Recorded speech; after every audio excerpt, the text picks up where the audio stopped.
Don't you love it when things are both easier and more affordable? Like when the rain washes your car for you. Or like when you save up to 10% by bundling your renters and auto insurance with USAA. Bundle with USAA and start saving. Get a quote today. Vitamin Water was born in New York because New Yorkers wanted more. Like more flavor to go with all the flavor. A refreshing drink after climbing 6 flights of stairs to a walk-up apartment, or standing in the subway station in 100-degree heat. Focus when I have an 8-hour shift, and Triple X after I was out all night at a club. Call Triple X. Drink vitamin water. It's from New York. Hilton brings you new ways to stay. With experiences that let you capture the glory days. Introducing the Graduate Hotels. Each inspired by local college towns, these stays are always original and never boring. Get in touch with traditions all across the country and enjoy a stay that's a class above the rest. Book at Graduate Hotels with Hilton Honors Points at Hilton.com. It's a win-win. Hilton, for the stay. From the Fifth Quarter Studio in Madison, Wisconsin, you're listening to the Basketball Leadership Podcast. Here are your hosts, Steve Collins and Greg Berg. Hey, Coach. Welcome to the Basketball Leadership Podcast. I'm so excited you decided to join. Before we jump in, real quick, go over and check out Coach Berg's website, gberg.gumroad.com. It is awesome. You will not be disappointed. It's a little bit of everything. There's free resources over there with a preseason checklist, off-season playbook, all sorts of great things.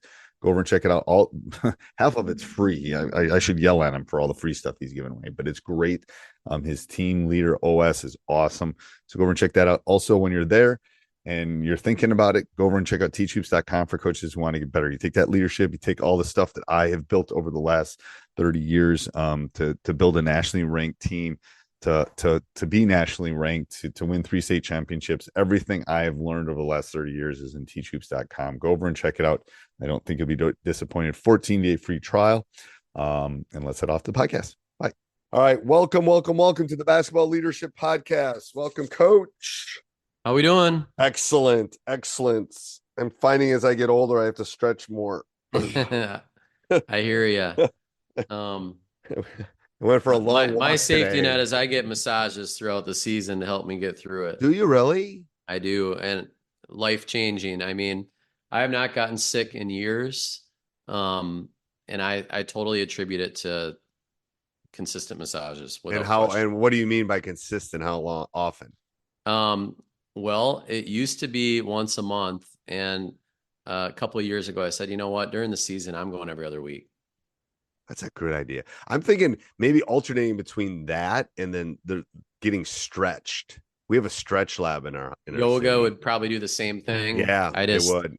I think it clears out all the toxins and the stress that builds in your body, and it just releases them, and then it keeps you healthy. And I'm sold. My first year back coaching, when I was being a principal and a coach at the same time, I down my neck into my arm, I had nerve stuff, and went to chiropractor, wouldn't fix it. Nothing, and it was stress related from just up here. I went to a massage twice, it got rid of it, changed it, and I said, you know what? Going back. All right. This You've convinced me. Sold. There you go. Sold. I'm putting that on my board for next year. All right. Perfect. So today we're talking about leadership and adversity. Yeah, right? Yeah. I think as leaders, as coaches, and I'm a high school principal too, so I deal with this stuff a lot. And true leadership never shows itself until you get a tough time, until you get a tough moment. And for us, from my other role, we've lost staff, to cancer, things like that. I mean, those are tough moments. That's when people really look to you as a leader. The same thing, coaching, maybe not that severe, but you have parents who might pass away. You have grandparents that pass away. Your players, friends and peers. We've had a lot of things happen. I'm sure you have over the years too. And these moments are so critical for us as leaders. And that's when you really determine who you are as a leader, from a kid perspective, but also a coach. I know. And they make impact. So I'll tell you a story. I had a player that I coached, had to be 30 years ago, reached out. Somehow we connected on the Twitter sphere or somewhere. And he said, Mr. Collins, I just have to tell you, I was a junior in high school and I had my appendix out and you were the only person to visit me in the hospital because he had burst and stuff. He goes, I still remember that to this day, literally 30 years ago. The guy's probably in the mid 40s now. Yeah. It's like one thing, that one little, it was leadership in showing him that I cared, but it was adversity for him, yeah. But keep going, coach. Yeah. And it's, Nick Saban had the quote that, if you want to make others happy, sell ice cream, don't be a leader. Like, leadership, it's not all warm and fuzzy. You have to be able to deal with tough things. You have to be able to hold kids accountable or people accountable. You have to have tough conversations. And when these life events happen, people look to you. And I think as a coach, I've had it happen way too much in the last 5 years.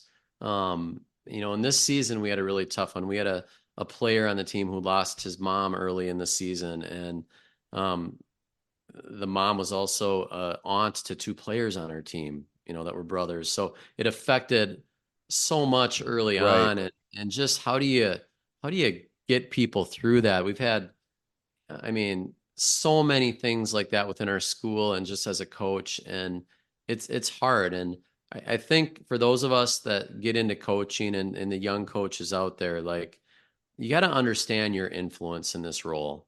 Like, we are incredibly influential people. A coach will impact some of the most people in a lifetime. Yes. Yeah. And Billy, in lifetime, but I think Graham, as I quote it. But I think sometimes we are more influential than the parents in some respects. I think the good parents know that, like, totally, that because we have something that they love and that is important. And, but I think the adversity and the leadership is, and again, for young coaches listening to this, it's having those courageous the hard conversations. There's a lot of reason coaches get out. Part of it is they don't want to have the hard conversation. Yep. Both with the parents and the player. And that's part of leading is, I'm going to be brutally honest, but I'm going to be honest. Like, you may not agree with it, but I'm going to be honest. And honesty is and as a young coach, I thought I was honest. I was being honest, but I wasn't being brutally honest. That's a good word you use. And kids demand and should have honesty, and they usually respond when you do that. And when you start having these conversations and you have the first tough one, they become so much easier. You realize kids want accountability. They want honesty. Parents can accept it most of the time. But when you kind of get wishy-washy and you hem and haw and you try to make a little promise or try to meet him in the middle, it never works. It only makes it worse. So you might as well just be 100% honest and upfront and come at it from a relationship. I care about your kid approach. Nothing is ever personal, and you feel better as a coach. And I think you're true to yourself. I'm using air quotes for those who are listening. For the older coaches that are talking to each other right now, we also have experience and a little bit of freedom in the sense that I'm not 23. If they tell me I can't coach tomorrow, okay. Yeah. You know what I mean? So I think there's a little bit of that too. I'm a realist about that. There's a little bit of that I can be. I'm gonna, and I've got street cred, and they're not gonna fire me because I have an honest conversation with a kid. Yeah. But I'm gonna tell you that if you want to do this for long haul, the wishy-washy is what's gonna get you fired. Johnny might play, but no, Johnny, you're the 11th man. And here's why you're the 11th man. I care about you. I want to play you. Here's what you need to do if you want to be the 7th man and maybe play some. Yep. But if you're like, maybe you'll play like then the wishy-washy gets multiplied 7 times before it gets home. and it affects your team. It affects the culture. It becomes contagious. It gets ugly, and without question. And that's the kind of politics of coaching. When you're younger, you have to be honest, but your approach might be a little bit different than what we're able to do. Right. But that's all the process. And that's why I really hope administrators and ADs and people that are working with coaches, you got to help young coaches navigate through these times and be there to support them, because it's not easy. But they need support and guidance, especially from the people that are leading them, to help them through those times, especially as a young coach. Yeah. I mean, I think that's the step. Anything else with any other tidbits of advice, Coach? Yeah, I think that was pretty much it. All right. I'll give one. Adversity is going to always happen. Guaranteed. Always. So it's what you better be prepared for it, right? Yeah. Yeah. That's the key. Is it's going to happen. I mean, I was telling you about, I wasn't expecting to lose 5 of my starters this year with injury. Yeah.